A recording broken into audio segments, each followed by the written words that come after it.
Hello everyone, welcome all of in stock trading mantra. So आज हम discuss करेंगे बीबी trap बना है अभी टाटा एलेक्सी के अंदर। अगर आप देखें वीकली टाइम फ्रेम पर यहाँ पर बीबी ट्रैप यानी कि बोलिंजर बैंड ट्रैप, ये एक निगेटिव मोमेंटम को शो करता है। और किन स्टॉक्स में ये बना था वीकली टाइम फ्रेम पर या मंथली टाइम फ्रेम पर, उनके साथ में क्या हुआ था, कहाँ तक वो फॉल हुए थे, कहाँ से फिर उनको रिवर्सल मिला था, वो सारी चीज़ें डिस्कस करेंगे। तो वीडियो में एंड तक बने रहिएगा। और हमें टाटा एलेक्सी में अब क्या करना चाहिए, क्या प्रॉफिट बुक कर लेना चाहिए या फिर किस तरीके से आगे हमें इसमें करना चाहिए प्लानिंग, तो वो सभी चीज़ें हम डिस्कस करते हैं। तो सबसे पहले समझते हैं कि बीबी ट्रैप, आखिर ये बोलिंजर बैंड ट्रैप होता क्या है। देखिए, जब हम बोलिंजर बैंड इंडिकेटर को, आप इंडिकेटर में जा करके बोलिंजर बैंड लगा सकते हैं। यहाँ पर आप इसको विजिबल कर दीजिएगा बोलिंजर बैंड में जा करके।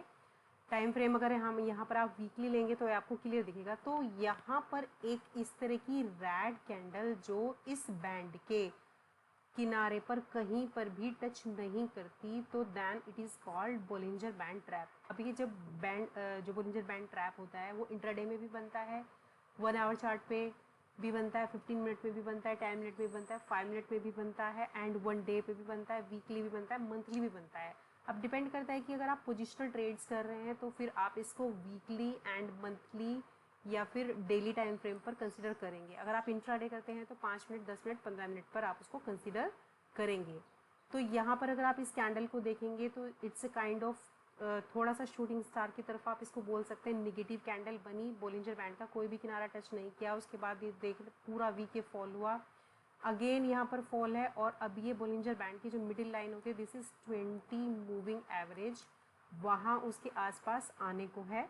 सो अगर हम ये एरिया देखें, यहाँ पर यहाँ रिजेक्शन था, यहाँ रिजेक्शन था, यहाँ से स्टॉक इस तरीके से इसने मोमेंटम दिया था और फिर ये यहाँ से इसको ब्रेकआउट दे करके अच्छा खासा इसने यहाँ पर अपसाइड हमें मोमेंटम शो किया था। तो उसके बाद में भी फिर वहीं पर है। अगर ये इस एरिया के नीचे जाता है देन आप इसमें फर्दर एटलीस्ट यहाँ तक का फॉल एक्सपेक्ट कर सकते हैं। अगर इसको पॉजिटिव होना है और ये जस्ट एक पुल बैक है, इस तरीके से अगर हम इसको एक पुल बैक मान सकते हैं, तो इसको यहीं पे कुछ टाइम स्पेंड करके ज़्यादा से ज़्यादा इस बॉक्स में आकर के थोड़ा सा नीचे आकर के इसको यहाँ से वापस लौट जाना चाहिए। अगर ये पुल बैक नहीं है और ये निगेटिविटी की तरफ है तो फिर इसको यहाँ तक आप मान सकते हैं कि आने वाले टाइम में ये आ सकता है, अगर हम इस ट्रैप के बेसिस पर बात करें। इसको अगर आप मंथली टाइम फ्रेम पर भी देखेंगे तो जब भी यहाँ से इसने पॉजिटिव होना शुरू किया, उसके बाद बैंड के किनारे किनारे जब भी कैंडल्स चलती हैं तब तक ये पॉजिटिव रहता है। उसके बाद में एक एरिया आता है, this is called distribution area.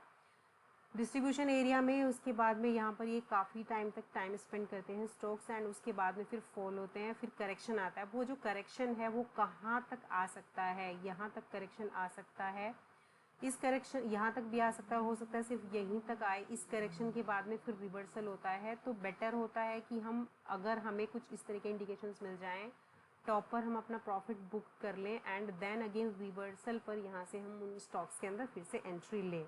ये सारे टेक्निकल्स हैं, स्पेकुलेशंस हैं, तो हम 100% नहीं कह सकते, बट टेक्निकली क्या दिखता है चार्ट्स के अंदर वी कैन डिस्कस ऑनली। यहाँ पर आप देखेंगे एक पिन बार बना है।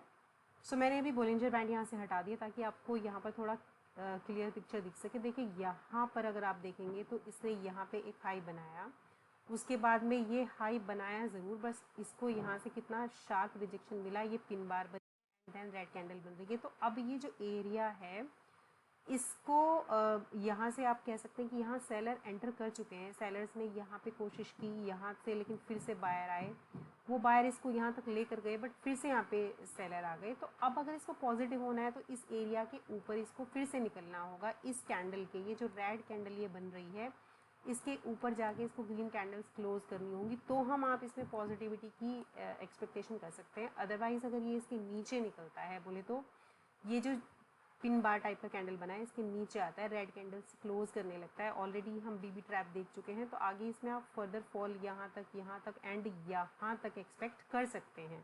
अब चलिए देख लेते हैं कि किस स्टॉक के अंदर ये बीबी ट्रैप बना था। हिंदुस्तान यूनिलीवर है, मंथली टाइम फ्रेम है। ये देखिए बीबी ट्रैप यहाँ पर बना था, बोलिंजर बैंड ट्रैप कब मंथली टाइम फ्रेम पर बना था। उसके बाद में आप देखिए कितना शार्प फॉल इसके अंदर आया और कहाँ जाकर के इसने सपोर्ट लिया, वो भी देख लेते हैं। अगर आप देखें इसका इफेक्ट कई मंथ तक रहा और यहाँ से इस स्टॉक ने रिवर्सल शो किया। ये कैंडल देख रहे हैं, यहाँ पर ये शूटिंग स्टार था, ये रेड कैंडल आपको दिख रही होगी, ये एक इसका यहाँ पर डिमांड जोन है, यहीं से फिर ये रिवर्सल हुआ। तो जिसने यहाँ पर ये बोलिंजर बैंड ट्रैप देख करके नेक्स्ट वीक के अंदर जब मंथली बन गया होगा तो नेक्स्ट वीक के अंदर जिसने यहाँ पर प्रॉफिट बुक कर लिया होगा तो बहुत अच्छा रहा होगा। अदरवाइज़ आप देखिए कहाँ से फॉल होकर के 2800 के आसपास ये चला गया था और वहाँ से फॉल होकर के 2000 के आसपास आया। तो ये 800 पॉइंट का जो फॉल था, अननेसेसरी क्यों हम अपना जो प्रॉफिट है उसको छोड़ के रखें। सो अब बात आती है कि इसमें आगे हमें टाटा एलेक्सी के अंदर क्या करना चाहिए। तो अगर हम इसको डेली टाइम फ्रेम पर देखते हैं तो डेली टाइम फ्रेम में आप देखेंगे कि ये इस एरिया के अंदर जहाँ पर इस समय है ये इम्पॉर्टेंट एरिया है। इसके लिए क्या पैटर्न बनाता नज़र आता है डेली चार्ट पर, हमें ये एक एल पैटर्न बनाता हुआ नज़र आता है, या फिर आप बोल सकते हैं inverted flag and pennant flag and pole pattern आपने अगर पढ़े होंगे। सो यही पैटर्न अगर इस तरीके से बनते हैं, ऊपर की साइड में बनते हैं अप साइड में, देन ये बुलिश होते हैं। एंड अगर ये नीचे की साइड में बनते हैं देन ये बेयरिश होते हैं नॉर्मली। बाकी कई बार ट्रेंड रिवर्सल भी हो सकता है। अब ये यहाँ पर जो इस तरीके से पैटर्न बन रहा है तो क्या होगा, यहाँ पर ये अगर ब्रेक डाउन होता है देन आप यहाँ पर अगर अभी भी एग्जिट नहीं किए हैं तो आप कुछ प्रॉफिट तो अपना बुक कर ही सकते हैं। उसके बाद अगर इसके ऊपर जाते हुए फिर ये इस तरीके से टाइम स्पेंड करके डब्ल्यू पैटर्न बनाते हुए अगर जाता है देन आप यहाँ पे इसमें एंट्री कर सकते हैं, क्योंकि क्लियर कट इंडिकेशंस लग रहे हैं। देखिए काफ़ी टाइम से ये देखिए रेड कैंडल जब भी सेलिंग आती है, आप देखेंगे तो जब बाइंग थी तो कितनी अच्छी अच्छी बुलिश कैंडल ग्रीन बनी थी। सेलिंग साइड में ये कितनी बड़ी रेड है, ये रेड, ये रेड, ये रेड, ये बड़ी रेड, और ग्रीन कैंडल बहुत ही कम है, छोटी छोटी, ये छोटी सी है, ये छोटी, एक ही बड़ी ग्रीन कैंडल है, बाकी छोटी छोटी ग्रीन कैंडल है, बड़ी बड़ी रेड कैंडल है। तो सेलिंग के लिए है अब ये, और यहाँ पर थोड़ा सा टाइम स्पेंड कर रहा है। तो आप अपना 70% इसमें थोड़ा सा निगेटिविटी रख के चलें, 30% पॉजिटिविटी रख के चलें। ब्लाइंडली आपको नहीं जाना है, टेक्निकल्स पे जाना है। टेक्निकल्स क्या कहते हैं, टेक्निकल्स कहते हैं कि भाई यहाँ से ये स्टॉक जो है इस तरीके से आ रहा है तो ब्रेक डाउन हो सकता है, और ये लेवल है इसका इम्पोर्टेंट, यहाँ से फिर ये ब्रेक होकर के यहाँ पे थोड़ा पॉज करेगा, यहाँ पे फिर यहाँ से इसमें हम एक रिवर्सल देख सकते हैं। ये टेक्निकल्स कहते हैं। दूसरा केस क्या हो सकता है कि ये यहीं से इस तरीके से डब्ल्यू पैटर्न बनाए, यहीं पर बॉटम फॉर्मेशन हो, क्योंकि यहाँ पिछला रेजिस्टेंस है और ये यहीं पे कुछ टाइम स्पेंड करके इस तरीके से निकल जाए। सो वेट कीजिए इसमें फर्दर किस तरीके से मूव आता है। इस एरिया के को ये यहाँ पर ब्रेक डाउन देता है, इस तरीके से मूव करता है, या फिर यहीं पे बॉटम फॉर्मेशन करके इस तरीके से मूव करता है। टेक्निकल्स थोड़े निगेटिव हैं तो उसी के अकॉर्डिंगली आप प्लान कर सकते हैं। सो अभी के लिए इतना ही रखते हैं, फिर मिलेंगे एक नए वीडियो के साथ। तब तक के लिए थैंक यू, बाय बाय।